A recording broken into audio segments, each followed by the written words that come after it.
Okay, good morning po mga bata. Ang ating pong lesson ngayon makita natin dito.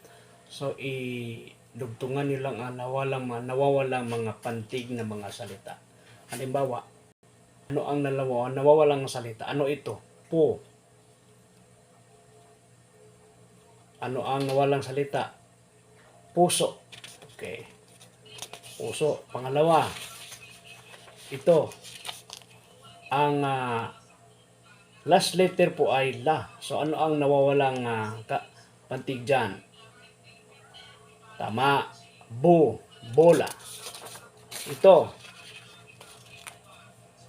Ay, da. Ano ang dugtong na salita? Yes. Daga. Okay. Ito po.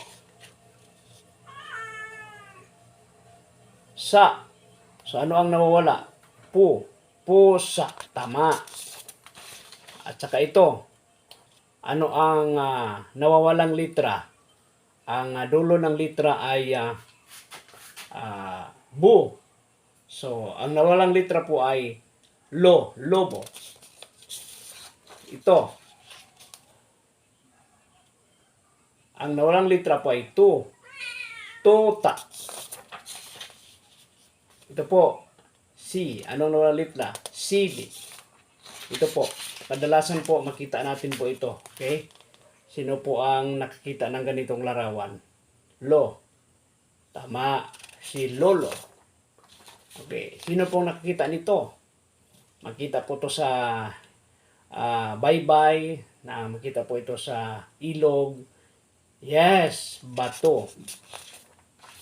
Ito po. Ito ay kagamitan po. Ginagamit natin ito sa araw-araw. Yes. Baso. Ito po, lalagyan po ng tubig. Yes, buti. Ito po ay sinisulangan natin kung mainit ang araw. Yes, puno.